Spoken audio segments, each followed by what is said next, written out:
সে অনেক অনেক আগেকার কথা। অত্যাধুনিক জিনিসপত্র বলতে গ্রামে তখন কিছুই আসেনি। ঘড়ি নামক যন্ত্রটা যে কী তা গ্রামের লোকেরা জানতো না।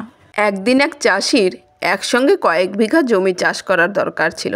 সেই জন্য আগের দিন থেকে সে ঠিক করলো অনেক রাত থাকতেই সে জমি চাষ করতে যাবে, না হলে পুরো জমিটা চাষ করে ফেলতে পারবে না।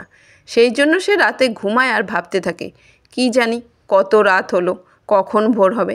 এরকম করতে করতে সে উঠে পড়ে এবং হাত মুখ ধুয়ে জমি চাষ করার জন্য চলে যায়। রাতের ঘুটঘুটে অন্ধকারে চারিদিক কিছুই তেমন বোঝা যাচ্ছিল না। শুধু রাস্তাটা দেখতে দেখতে সে মাঠের দিকে এগিয়ে যেতে থাকে। কিছু দূর যাওয়ার পর সে হঠাৎ করেই একটি শব্দ শুনতে পায়।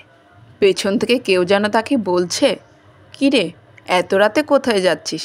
জানিস না এই সময় মানুষেরা চলাচল করে না?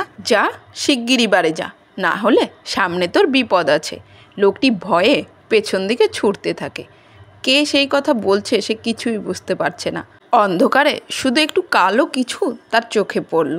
সে বাড়িতে এসে শুয়ে শুয়ে ভাবছে, কি হতে পারে, কি হতে পারে।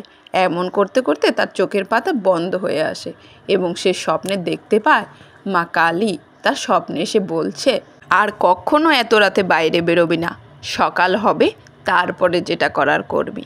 তারপর থেকে লোকটি আর কখনো রাত্রেবেলা বাইরে কোথাও যায় না।